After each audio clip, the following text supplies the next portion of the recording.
La politique éthiopienne est sur le point d'entrer dans une nouvelle phase après la fusion de 3 des 4 partis ethniques de la coalition au pouvoir, qui est en place depuis 1991.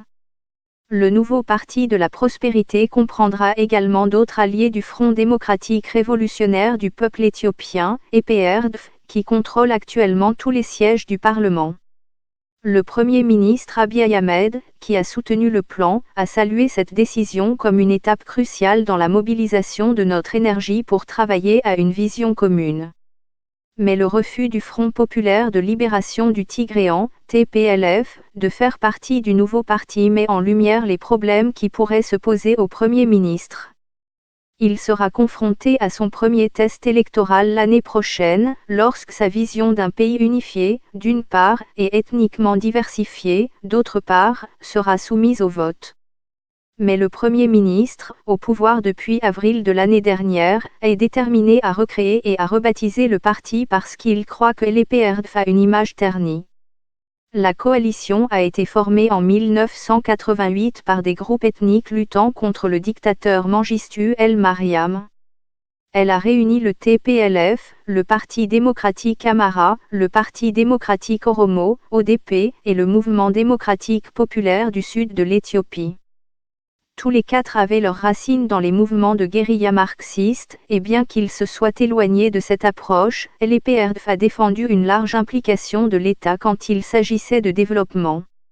Le Parti de la prospérité, dirigé par M. Abiy, affirme qu'il aura des approches économiques plus libérales et laissera plus de place au secteur privé. M. Abiy promeut une philosophie dite du mai, qui signifie addition, qui consiste à encourager la contribution de chacun et à mettre fin au séparatisme ethnique. Le Parti de la prospérité, contrairement à l'EPRDF, comprendra des personnes de tous les groupes ethniques. Auparavant, les membres venaient uniquement des 4 partis composant l'EPRDF, les autres ethnies avaient un statut secondaire. Le Premier ministre déclare aussi qu'il veut que les nominations aux postes de responsabilité soient faites sur la base du mérite plutôt qu'avec l'idée d'équilibrer les groupes ethniques. Il est arrivé au pouvoir à la suite d'une vague de protestations de la population d'Oromia, qui s'était plainte de la marginalisation politique et économique, et il est conscient qu'il doit répondre à ces préoccupations sans ramener le pays dans un État fortement centralisé. Mais il y a encore de grandes questions sur la façon dont le Parti de la prospérité va fonctionner dans les États régionaux du pays qui sont basés sur l'appartenance ethnique. Meles Zenawi, qui a dirigé le gouvernement de 1991 jusqu'à sa mort en 2012, et d'autres personnalités clés étaient originaires de la région du Tigré. Mais comme les Tigréens représentent environ 6% de la population, ils perdraient beaucoup d'influence dans le nouveau parti fusionné. Cette influence s'est déjà estompée depuis l'arrivée au pouvoir de M. Abiy et il y a eu une tension croissante entre lui et la direction du TPLF. Ils estiment également que la croissance de l'Éthiopie est due à leur approche du développement économique, qui est basée sur l'intervention de l'État et qui semble être en contradiction avec les perspectives du Parti de la prospérité.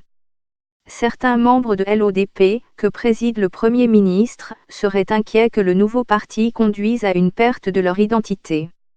Il n'est pas encore clair si le TPLF va voler en éclats, ou si certains membres vont rejoindre le nouveau parti tandis que d'autres vont partir. Le Premier ministre semble avoir des discussions en coulisses avec les membres du TPLF, mais le résultat de ces discussions n'est pas connu. Côte d'Ivoire, Ouattara et Bédié d'accord pour le parti unifié s'il y avait une scission, cela signifierait que le TPLF deviendrait un parti d'opposition tout en gardant le contrôle de l'État régional du Tigré.